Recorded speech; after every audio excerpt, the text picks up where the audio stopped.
Yeah. I can say something. So this is a great day. It's really a delight. Juniper, I was sort of thinking back, like I knew of you as sort of this superhero character in Santa Fe.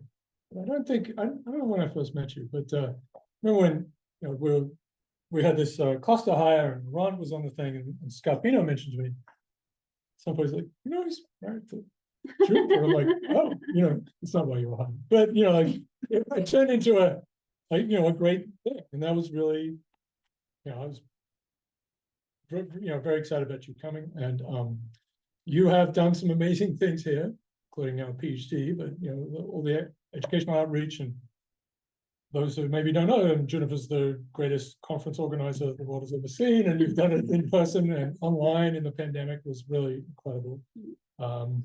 And 5 years, Santa Fe Institute before 6, maybe more, was it? Running education Something stuff. like that, yeah. Yeah, so great training and has just been incredible for our group. And getting the Mass Mutual gift was Juniper's a huge part of that. So it's just been, and Google, all these big successes, Juniper. So, and we, over the years, we've had a few people like this who are just amazing. So anyway, is that right?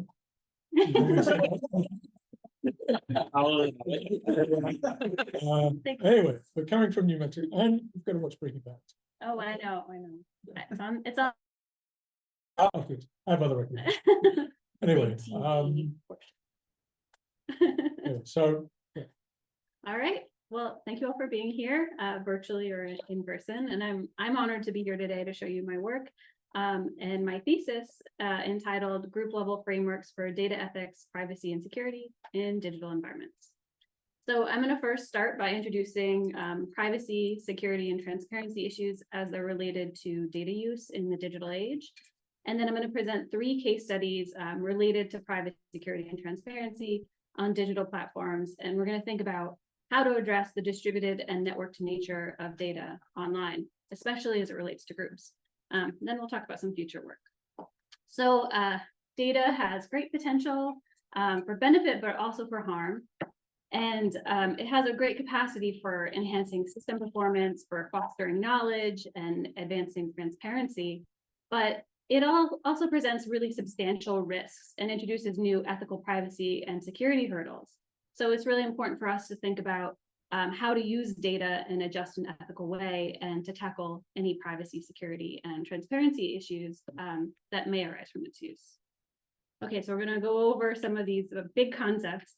And I could probably spend a lifetime of PhDs trying to define what privacy is, but I really like the definition by Alan Weston, which states that privacy is the claim of individuals, groups, or institutions to determine for themselves when, how, and to what extent information about them is communicated to others.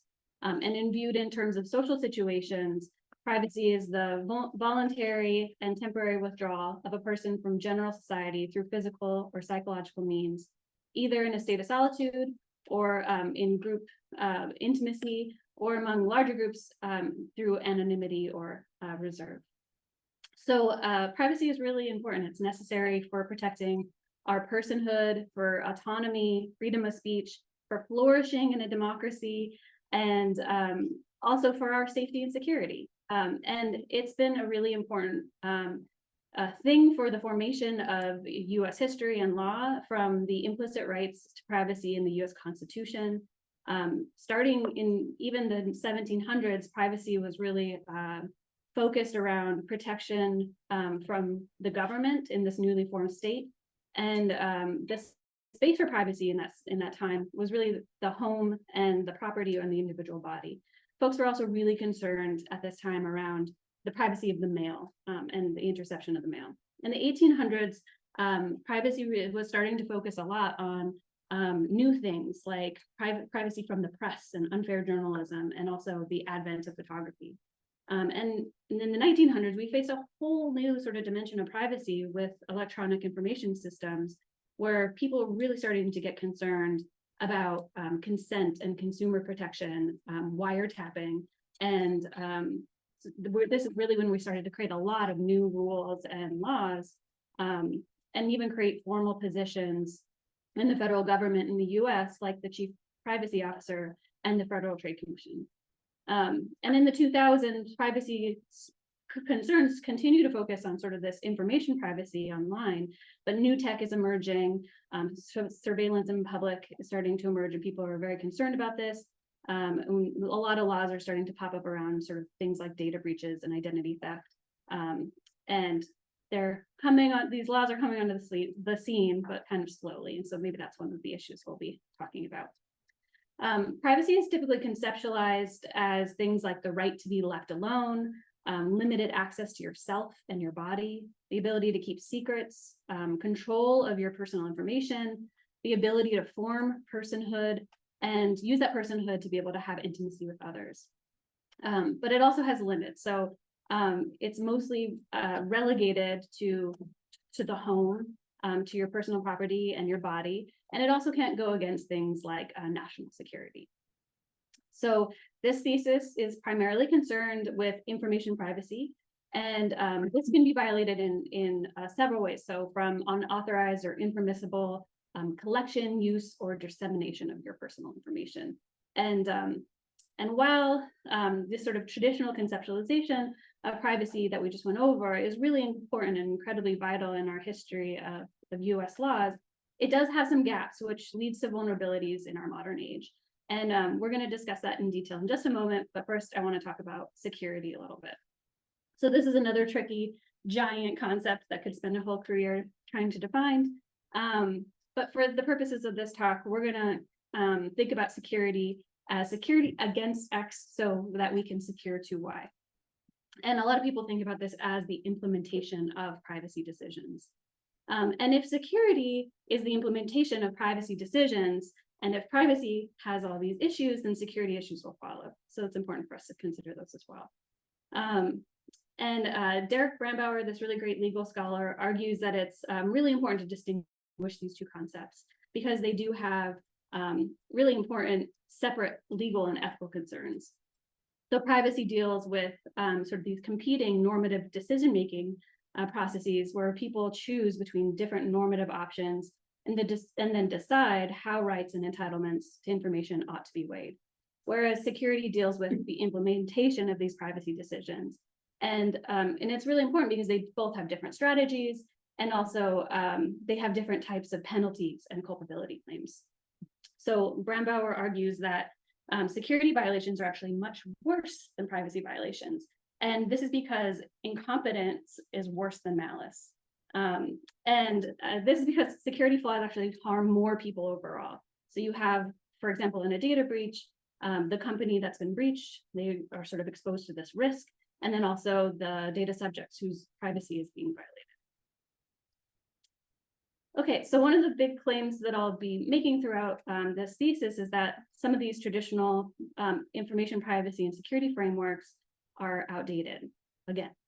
And this is not an unfamiliar complaint. So in 1891, when Warren and Brandeis wrote The Right to Privacy, they were also worried that privacy laws were just not keeping up with the times. And they were really worried about like intrusive new media, like the photograph. They were also worried that sort of the common law was too focused on protecting the body and the home as personal property. And this didn't protect sort of the emotional dimensions of privacy, like thoughts and sentiments and emotions. And the issue that they bring up about this sort of new technology being important for privacy law is really a vital and important issue because over time, we see that laws are pretty slow at reacting to new technology and its privacy concerns. So let's take wiretapping as an example.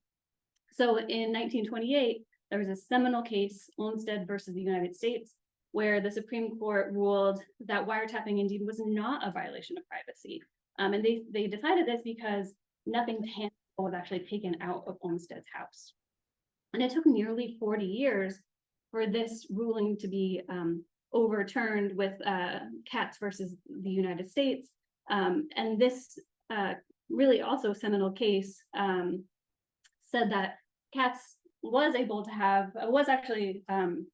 their privacy violated with wiretapping because they could hold a reasonable expectation of privacy because they showed that they had thought they had a subjective right to privacy when they were on the telephone, and that society would recognize a reasonable expectation of privacy in that instance. But okay, and this is like a big issue, the sort of like expectation of a right to privacy in certain spaces. This has become really a big issue because public surveillance technology is innovating so fast that it's actually right now it's like becoming really hard for people in society to adapt their expectation of what is reasonable information collection in public, or really even know what is being collected about them in certain spaces. And so with these classical notions of technology, and especially in this sort of Katz ruling, people do not have a reasonable expectation of privacy in public, be it online or in real life. And so with this sort of new advent of these technology, it's kind of pressing up against some of these classical notions of what is a private space and what isn't, what should be collected in these public spaces and what shouldn't. And with things like facial recognition or these kind of massive scraping efforts on social media for training data for generative AI, we're kind of testing our current privacy laws, and maybe it might not be adequate in the world that we live in to forego privacy in public anymore, when tech and public spaces are persistently collecting sensitive personal information on people. Okay, so the point here is that even though our sort of current laws don't really reflect that this is a violation of privacy, we may feel that this is sort of a violation of our contextual integrity and our privacy, and maybe we should be reassessing this in light of new technology, and hopefully this time it won't take 40 years to do this. Another really big issue with the traditional privacy model is that it just focuses too much on the individual. Even new laws, which are like really a great step, like the California Consumer Privacy Act in 2018, it fails to old tradition because it focuses on the individual consumer to give third parties access to personal data. This is like one of our most robust privacy laws in the US right now. And the problem here is that data privacy often assumes that individual subjects have complete control over their information. However, this assumption overlooks that personal data can continue to contain sensitive information about groups and network neighbors, and can be accessed through inference by a wider audience than the immediate data processor. So this whole individualistic viewpoint carries some big security vulnerabilities, and it often leaves it up to the individual to protect themselves from threats like misinformation or identity theft. And the final issue I'm going to talk about is that of transparency. There's just really a huge lack of legal regulation or transparency on the part of data collectors, which makes it really hard for anybody to know to what extent data is being collected on them, what types of data are being collected, and to hold anybody accountable if they misuse it. And this is an important aspect in this sort of expectation thing as well. If we don't know what is being collected on us, it's hard to sort of change our expectations about what is appropriate to be collected on us in public. Okay, so the goal in the coming 3 case studies that I'm going to present in this thesis is to just modestly chip away at this kind of big iceberg of issues that I just presented. And we're going to address some issues related to sort of like the limits of individuals' consent in protecting digital and privacy and security, a group's ability to cooperate online to secure themselves from misinformation and third-party surveillance, and then transparency of data collectors' privacy policy practices in an attempt to gain a little bit more transparency on what exactly they're doing, and to hopefully try to understand a little bit more what kinds of data they're collecting with us. I'd like to thank some of my great collaborators who are here in the room today on this paper. The first case study we're gonna talk about is on how groups can work together to protect their consent online. So consent is this incredibly important tool. It does a lot of normative heavy lifting, and it kind of has this moral magic that transforms impermissible acts into permissible ones. And in activities like surgery or sex, consent is sort of really key in allowing individuals to put their autonomy into a vulnerable situation with the knowledge that it has sort of these strict constraints. And so in this project, we're concerned whether individual informed consent is really the right regulatory paradigm to protect autonomy in instances of online data transactions. To give a short history of informed consent, a lot of these issues really came up in 1840s when the American Medical Association created new medical ethics rules where they said, like, doctors need to start telling their patients the truth. And that was actually a big innovation. They had no like obligation to tell you the truth about the risks or the surgeries that you're about to enter into.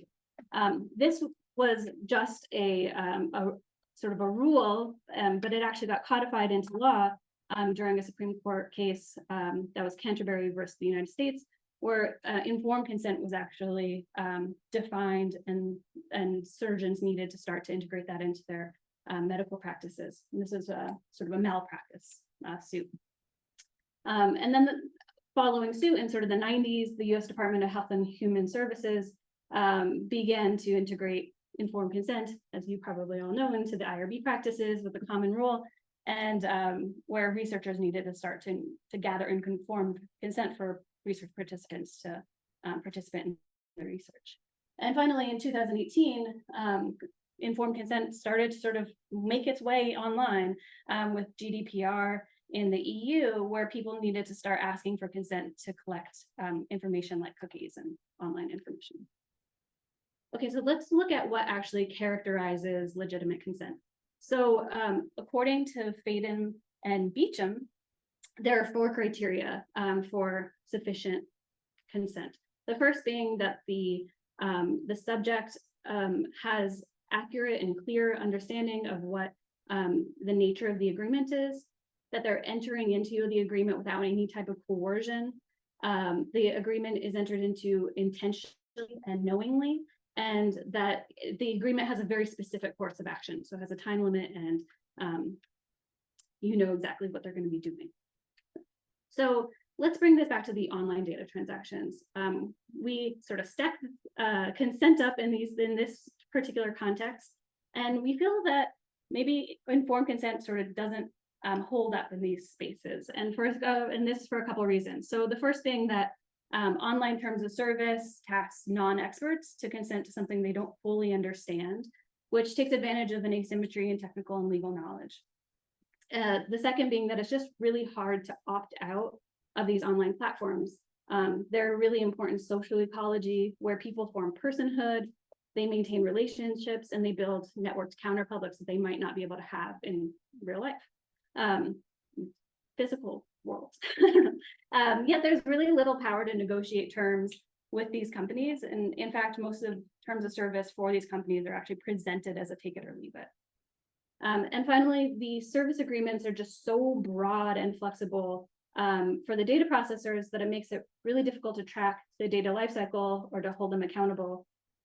Also, there's just so many consent agreements flying at us all the time these days. There's kind of this deluge. And a lot of interesting studies have been published where they see that people are just kind of habitually agreeing to whatever is coming at them online. And this kind of delegitimizes that consent is a user's autonomous judgment. The bigger issue beyond all of this is that data is just leaky. It moves easily and quickly, and the information that you're sharing on social media may actually implicate other people who are not involved in this act of consenting to the platform's terms of service. Yet the platform has authorized you in this process to share data that is also theirs. So if maybe our data is not discrete and is distributed, maybe our consent should be distributed as well. And so a fundamental assumption, as we said, is that individual consent kind of allows a user to trade away their privacy in exchange for using this online service. But these data might not be wholly the individual's, so it might not be appropriate for them to act alone in controlling the flow of this information. And this is in part because of social networks, and they have these kind of like special properties at higher orders, like homophily, which gives processors a lot of information and predictive power about groups. And this is particularly important in instances like inferred personal data in shadow networks. And this is where like a processor builds a dossier on somebody who's maybe not even on the network. In Bagro et al., they show that almost 95% of a person's online profile can be inferred and estimated just by using social ties of that individual only. And this really allows a platform to gain access to your personal information, and a lot of other people's personal information when you end up consenting. So for example, like when they ask, can I have access to your telephone contacts? That's sort of an instance of giving away information of your network neighbors. And this can harm or implicate these contacts who didn't really consent to share this information, or who may not even be on this platform altogether. So we played around a little bit with altering existing settings on social media platforms to see if implementing distributed consent can help folks who have like a really strong taste for privacy, like me, remain unobserved from leaky social ties, but remain on the platform.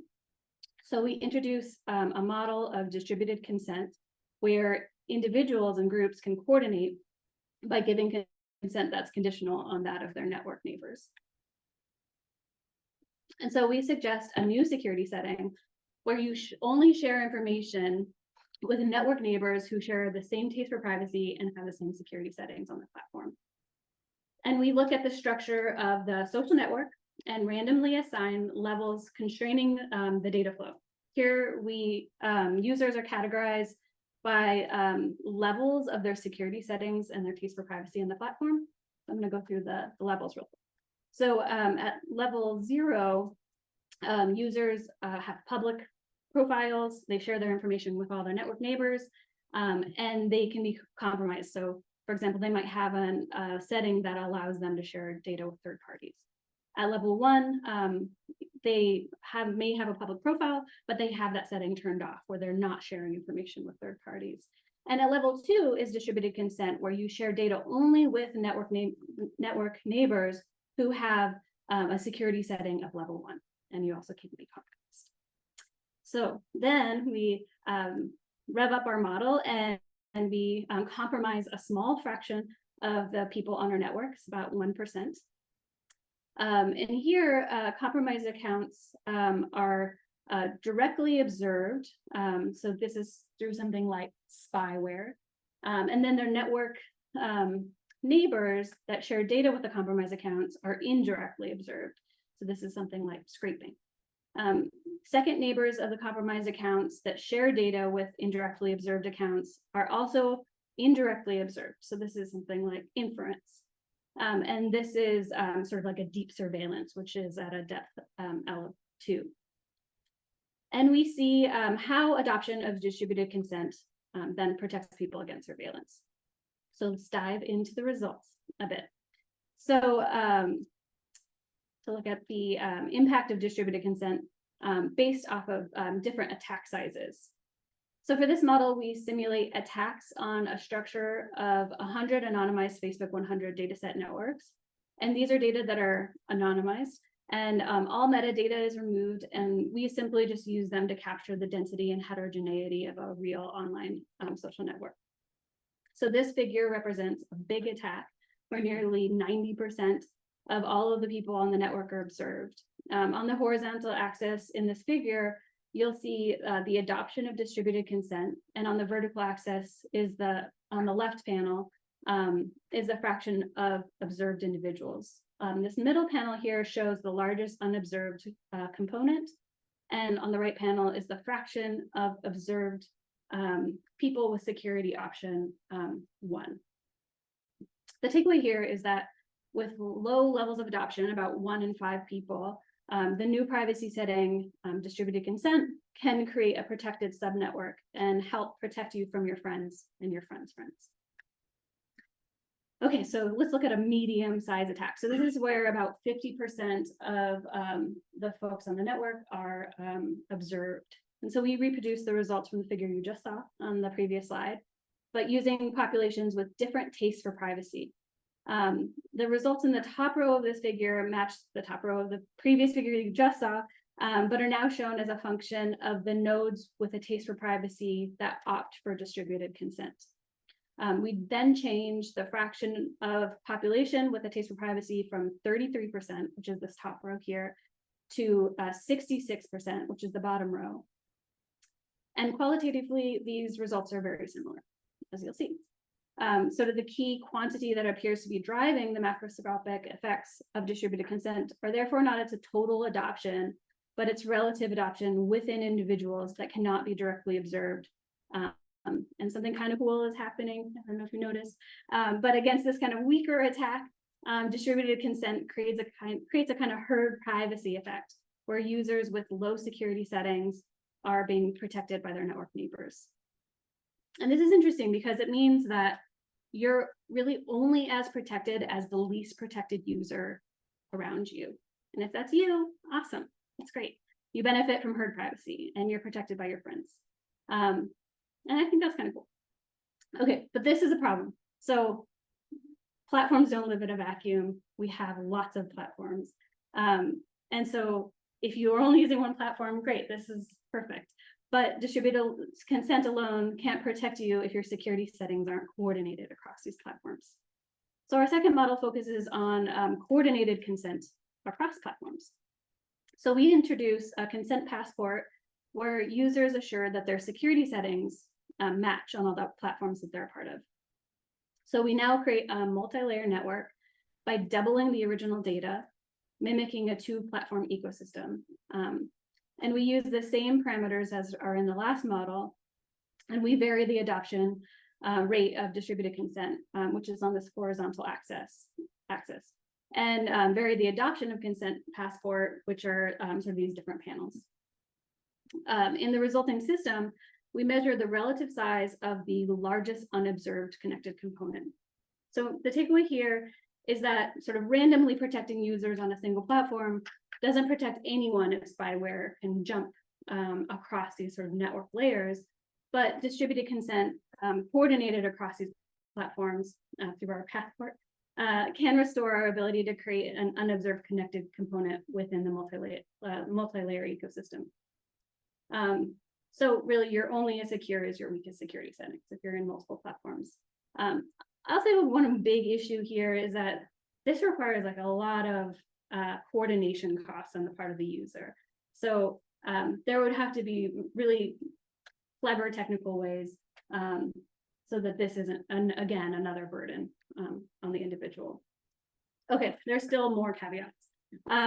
Data is still really leaky. Even now, we've coordinated all these settings, but individual users can still aggregate information about their neighbors without their consent. You might take a screenshot. There's just an infinite whack-a-mole ways of sharing data online.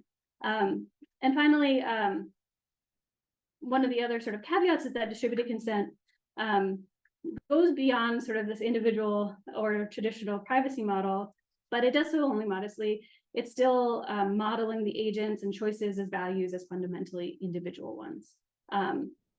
What it means metaphysically to be a group making decisions is a whole other question, and one that I'll defer to the expert philosophers in the room. So consent is this really special tool, and it might not be the right tool to protect our social autonomy and data online, especially for groups. Still, if it is something that we continue to use for online data transactions, we should try to integrate the dynamics of a distributed social ecosystem into our security settings. But consent alone is not enough, and it may be grounded in old metaphors of individual information exchange, and effective data privacy measures must take more of a systems level approach that will involve sort of understanding the network system. If you're interested in the paper, more details there. Okay, so let's move on to our second case study. Here we're going to be talking about how groups can work together to secure themselves from threats of misinformation. You can see a list of our lovely collaborators here in the paper. Okay, so social media users are not all equally susceptible to all types of misinformation. What we're calling in this paper diverse misinformation is the complex relationship between human biases and demographics represented in misinformation. So we analyzed human classification of deep fakes as a type of diverse information for a couple of reasons. So one is that their classification as misinformation is binary. They're either a deep fake or they're not. is great. In our data set, we could control the demographics of the personas or deepfakes presented to our participants. And then deepfakes are just a really big real world concern and something that we wanted to understand a little bit more. So we found this topic really cool and interesting because deepfakes have played a really important role in the diffusion of misinformation online. But they also call into question like a lot of other interesting ethical considerations, like the evidentiary power of video content and legal frameworks, consent of individuals featured in deepfake videos, and this has become like really important recently with a lot of deepfake pornography and also a lot of election content with deepfakes. We're concerned around the biases in deepfake detection software and training data, and generally just the degradation of our epistemic environment and sort of all this misinformation and distrust. So our analysis investigates the extent to which different users mistake deepfakes for real videos and which perceived demographics of deepfake personas tend to mislead who. So we surveyed around 2,000 participants, and their demographics matched the distribution of the US social media user. This was a deceptive survey. So they thought they were answering questions around the communication styles of the videos. So they watched the videos and then they had a questionnaire about like what they liked about the videos and what they didn't like. We asked them some about their own demographics and to guess the demographics of the people in the videos. And then we did a debrief. We're like, hey, this actually was a survey about deepfakes. And this is what a deepfake is. Do you think the video you just watched is a deepfake or not? And out of the 4,000 videos that our participants watched, 1,400 videos were deepfakes who our survey participants thought were real. That's a lot. So we took all of these guesses that people made about their videos, and then we used a Matthews correlation coefficient as a balanced way to measure our confusion matrices and the performance of our groups. And then we used bootstrap samples from pairs of our confusion matrices and compared their MCC scores. We used these bootstrap samples, difference of mean, to test the significance of these biases and to get a credibility interval. So importantly, what we found was that accuracy actually varies significantly by demographics, and participants are generally better at classifying videos that match their own demographics, especially for white participants. We also found that young people were just generally a lot better at detecting deepfakes, and there might be some confounding variables there, which will be interesting to think about in later studies.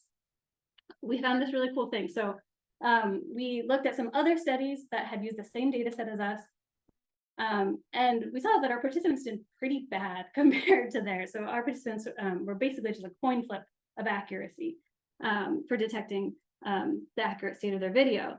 And Grove et al. Did this really cool study where they had like 3 cohorts who were trying to detect deepfakes.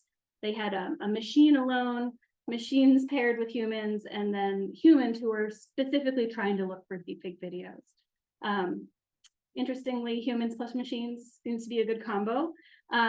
But their primed humans, the people who are actually looking for deepfakes, seem to do a lot better than ours. And this is sort of an observation of convenience, but I think it's something that would be really interesting future work to look into about if priming really does impact their ability to detect deepfakes, because in the wild, you're probably not out there sort of trying to detect deepfakes. Okay, so we extrapolate from these results to understand sort of the potential population level impacts of these biases using an idealized mathematical model of the interplay between diverse misinformation and crowd correction.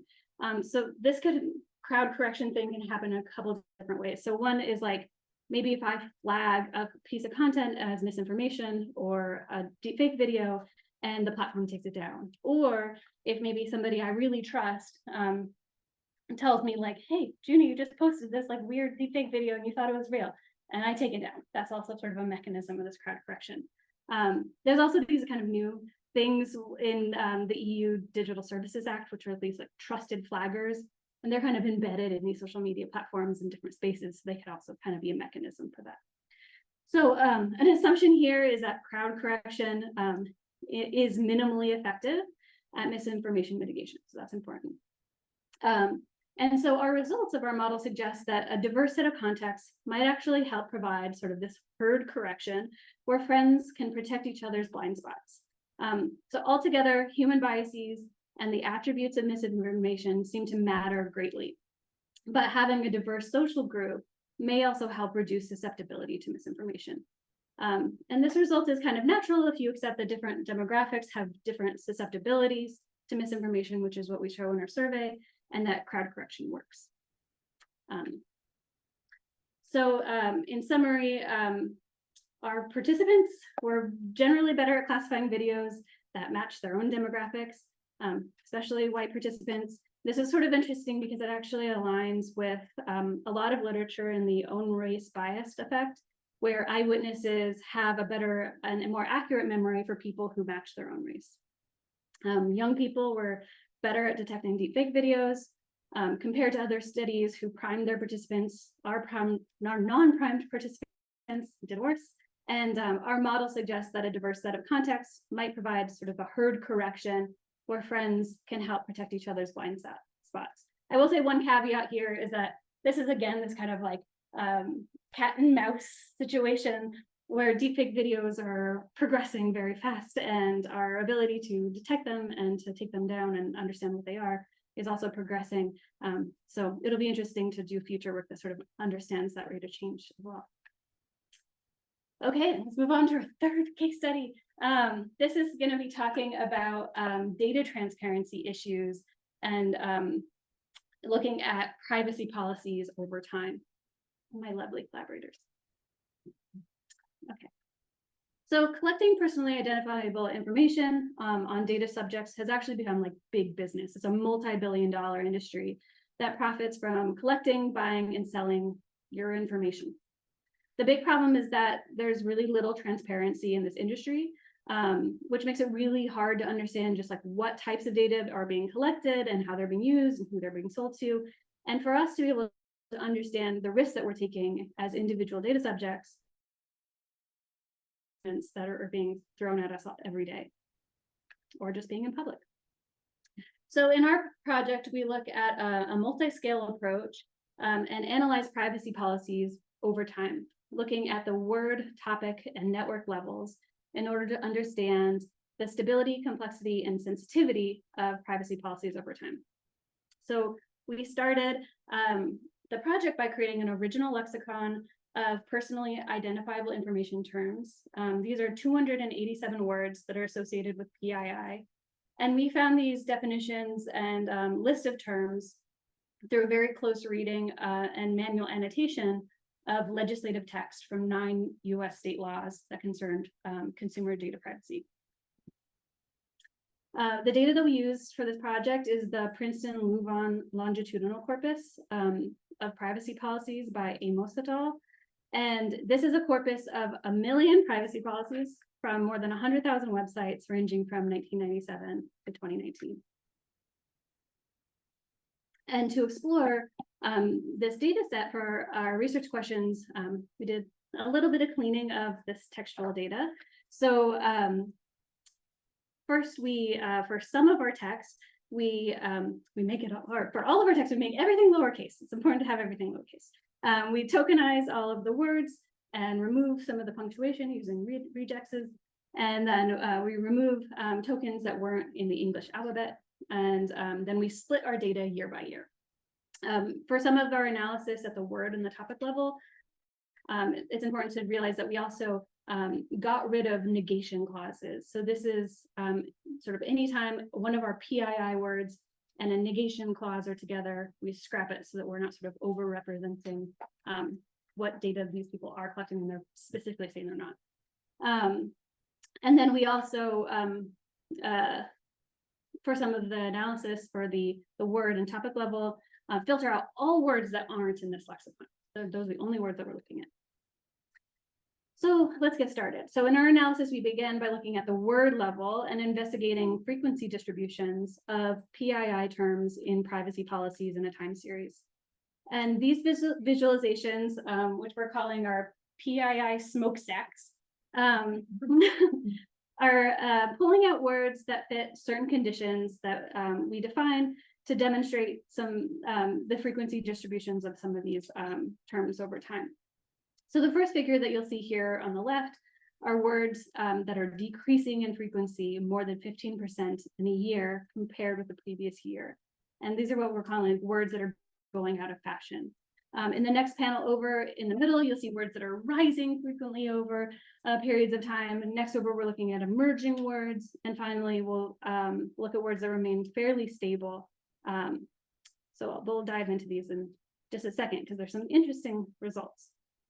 So for example, for words that seem to be falling in popularity over time, we see these are words that may actually just be may be being replaced by several more just specific words. So for example, coordinates seems to be dropping in popularity, whereas in the next panel over, when we look at words that are sort of rising in popularity, we see words like geolocation, latitude, and longitude increasing. And then words that are increasing and rising rapidly, we see a lot of words that are related to indirect tracking methods and collection of PII. So these are things like beacons and internet browsing, behavioral inferences, and geolocation. For emerging words, we see words that are corresponding to new technology or health-related words. These are things that may not be present in privacy policy before, but are kind of just popping up. And then for stable words, what we see are mostly words that would be collected sort of just in everyday consumer business. So these are things like your address and your password and things like that.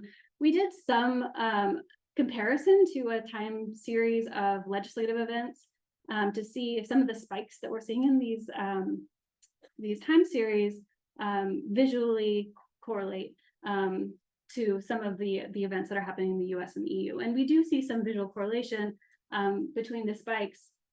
We weren't very satisfied with that, and in future work, we're going to be looking at more robust ways to correlate these that aren't just visual. But that's for another time. We can also use these smokestacks to do some queries policies over time.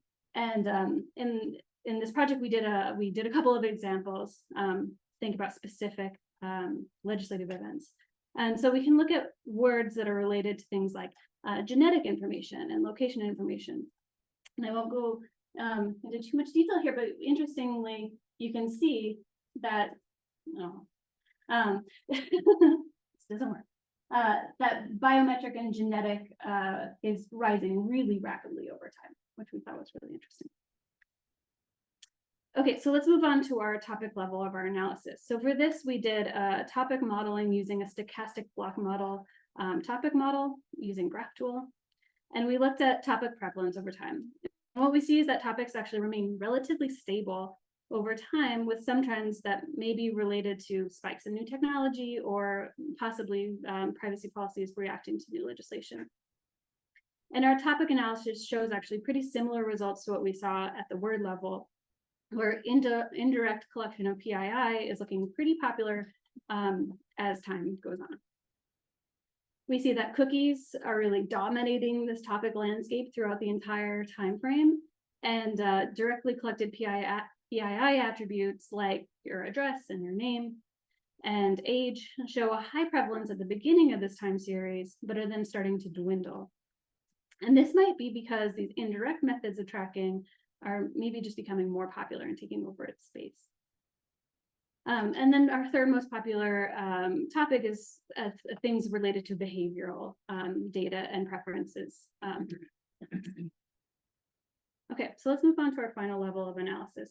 And this is looking at the network level. And to investigate what data types are collected concurrently together, we created a co-occurrence network. So co-occurrence networks utilize network analysis to represent the relationship between objects that appear together in the same environment. And to create a co-occurrence network, we essentially just add an edge between words that appear in the same privacy policies. And then if they appear more than once, then we add a weight to that edge. We're measuring what we're calling sensitivity through network density of these co-occurrence networks. And this is also in context of network modularity. And we use modularity importantly because this takes into consideration the size of the network and the number of communities that are in the network. So it's very important to consider. So what we see is that that for network density, that it just seems to be rising over time during this time series. Sensitivity seems to be rising pretty steadily. But when we look at modularity, we see that there are these big spikes sort of between 2013 and 2019. And this makes a lot of sense in our timeline of legislative policy changes, because this is when a lot of like wide sweeping privacy laws are coming onto the scene that are actually requiring data brokers to start disclosing in the privacy policies what exact data types they're collecting. This is really cool because then you can kind of see that they're starting to comply and disclose this information. But it also kind of is a difficult thing because we were like, well, we want to be able to study how the sensitivity is increasing over time. But this doesn't necessarily show that. But what we are really excited about is we found a new data set that goes beyond sort of the 2019 time period, which goes beyond sort of the implementation of GDPR and CCPA. And it'd be really neat to see if this sort of density and modularity is still increasing over time, even after sort of mandating the disclosure. Finally, we explored the complexity of privacy policies.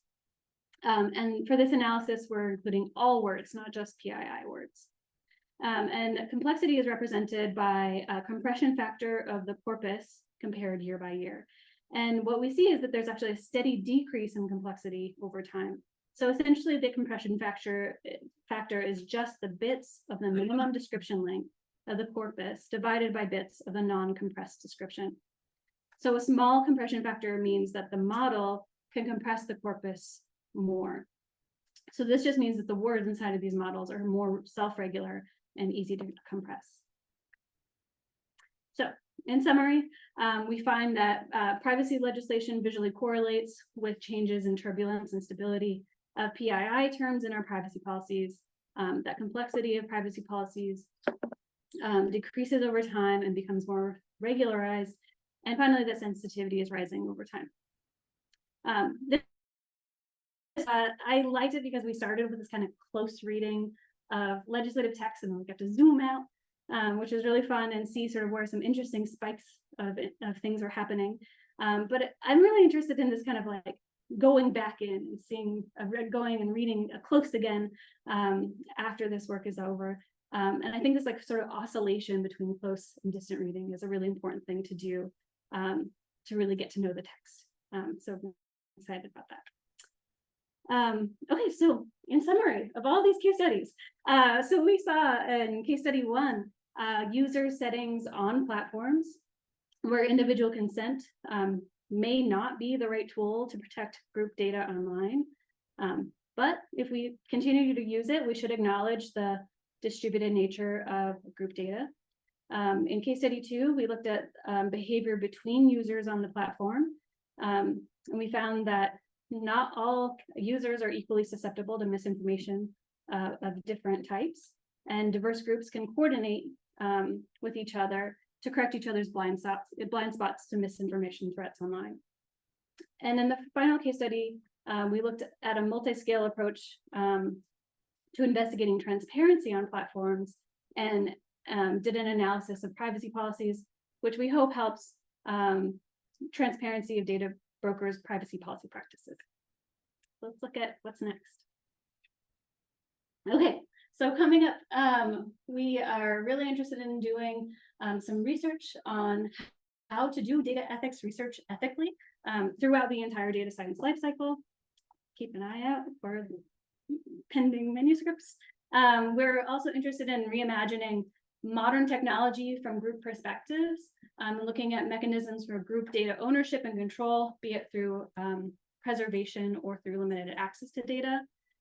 Lots more privacy policy research to be done, looking at more robust time series analysis, integrating in data breaches into this analysis, and creating some bespoke instruments that I hope people can use to make their own inquiries on this data set. And finally, looking at group data concerns in AI art training models and giving voices to artists and their opinions about what's going on right now.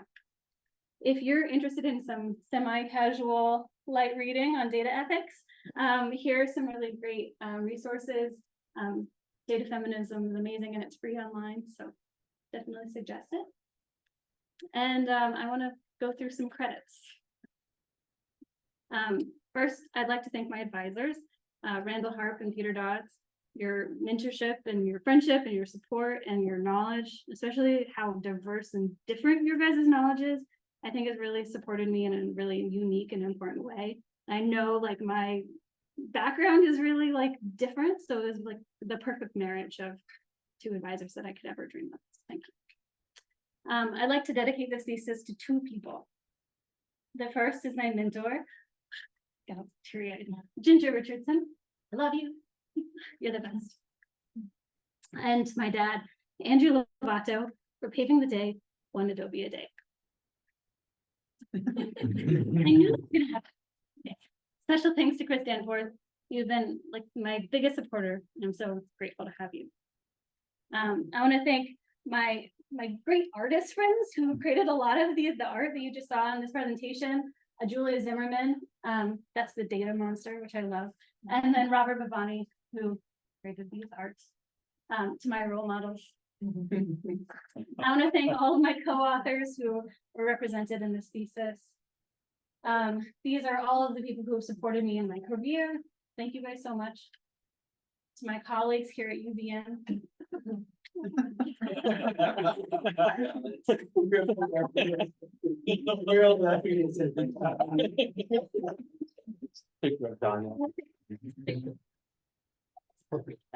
Especially almost for pizza, is the cutest thing in the world. And most of all, I really want to thank my pack. Thank you, Laurent. I really couldn't have done this without you. And I love you. Thank you. And thank you all for being here.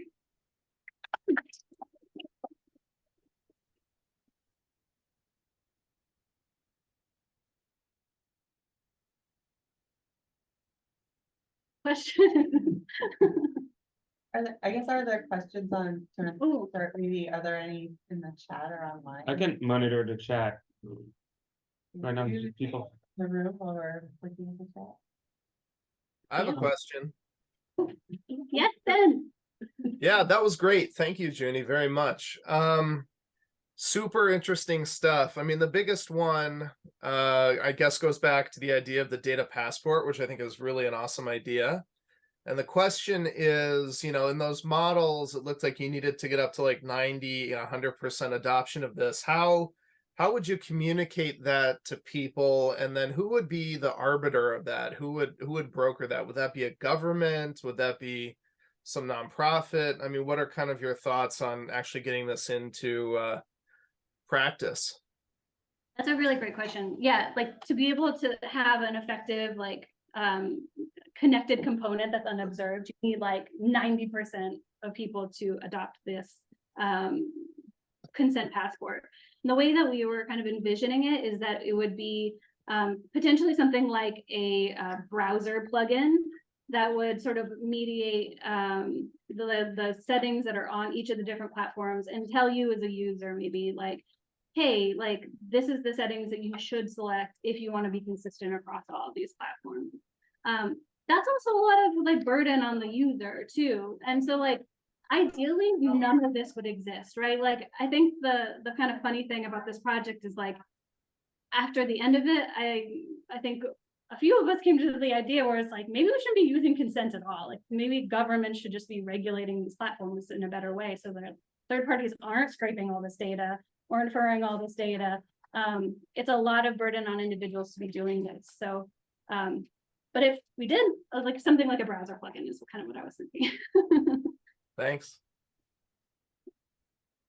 There's a question on Zoom from Sam Oken. I guess I've never had to say Sam's last name.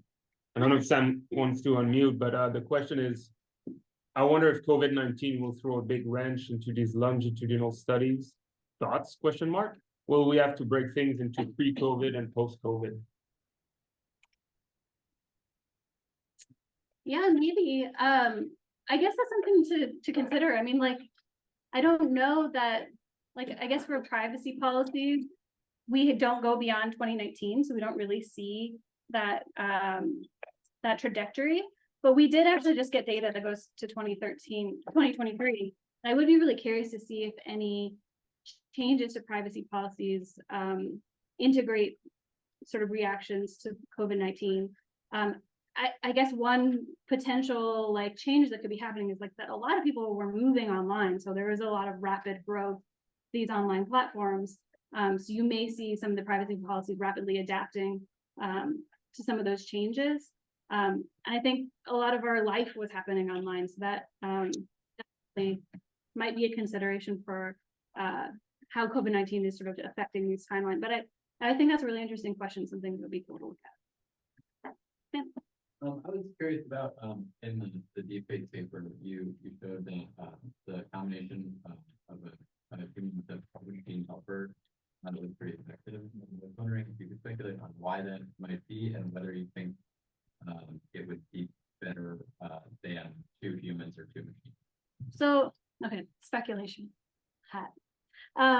I think maybe it's kind of similar to the results that we have in diverse misinformation, right? So it's like I think machines and humans have different biases when they're detecting things. So when a machine is detecting something, they might not be able to sort of look at all of the kind of intuition, fuzzy things, where it's just like something about this isn't right. I don't know what it is. This just doesn't feel good. Whereas we're probably pretty bad at being like, oh, that person is blinking at just microscopically weird level, but a machine is really good at doing that. So maybe the pair of those can kind of help fill each other's biases. Professor Van Cleve has a question online. Hey, Junie, great job. I was wondering, you probably have some thoughts on this, sort of the intersection of these issues and law enforcement. So I know like lots of attention's getting to the privacy issues of folks who submit genetic data to these genetic databases, but law enforcement, also uses Facebook and connections of connections to, investigate crime. So, what just thoughts about theirs as a stakeholder in the issue and what direction they might push things and how that might complicate it or. Yeah, I think there are a couple of really important issues. Like one, what we see is like, especially for Facebook surveillance from the government, like I think the surveil up to 2 hops away in the network, which is essentially everybody. So like I think it's sort of part of that is like an education process where it's like, and when you're like, oh, I can see who your friends are, but when you realize that that's basically everybody on the social network, that seems really drastic. The other thing with like law enforcement's use of things like facial recognition, or even just in terms of like algorithms and making predictions about people, is that I think there's not enough law about how to regulate what the accuracy of these things are. So I think there's maybe we're moving a little too fast in adopting this technology without also creating sort of the safeguards that are necessary in order to understand if they are actually working well and if they're accurate, because that creates a huge amount of injustice. So yeah. Amanda. Yes, I noticed a lot in, and I love how you go to different aspects of the zoom and zoom out on US, and then sometimes the US is lacking, but had to conform to other kinds of regulatory aspects. I'm wondering how you were considering for group level where boundaries don't exist. So where there are national boundaries or national aspects, how those take out at a wider level, and also how those cannot. Oh my God, yes. Yeah, like that's another really important thing. It's like online data moves around without all of these like border controls, right? So I think it's really points to like the need for more international regulation on these platforms that actually coordinates across each other. So this is a whole other layer, right? You're only as weak as your settings or whatever. But I think it's incredibly important. It's like these boundaries don't exist in a physical space. So like we need to be able to like work together and cooperate to create regulations so that everybody's safe at the same level, not just like this performative thing where it's like only California consumers know that, and how do you regulate this? So yeah, we're in like a fuzzy space where we're kind of between physical and digital boundaries right now. Professor Garland has a question online. Josh? Yes. Hey, Junie. First of all, phenomenal job. That was really fun to watch.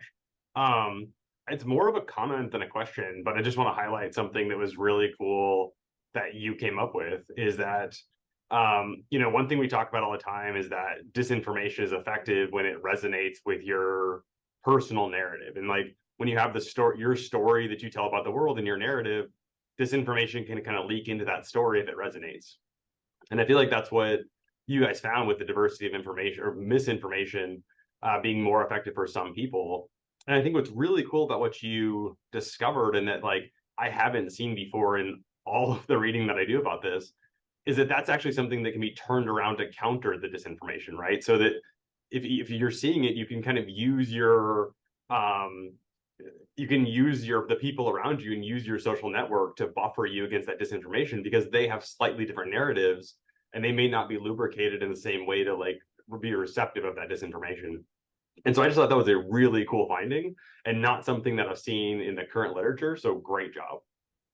Thank you. Yeah, I think that was something we were really interested in is like say if you had a limited amount of resources and you needed to put like maybe some of those machine like detectors of deep fakes somewhere, where should you put them? And maybe it is where these spaces have more vulnerabilities because it's more homogenous and you don't have network neighbors to be able to protect you. Or if you're going to put these sort of trusted flaggers in a certain social network, where should you put them? So maybe that could help sort of target where those locations are. Yeah. All right. I think that concludes the open portion. Thank you.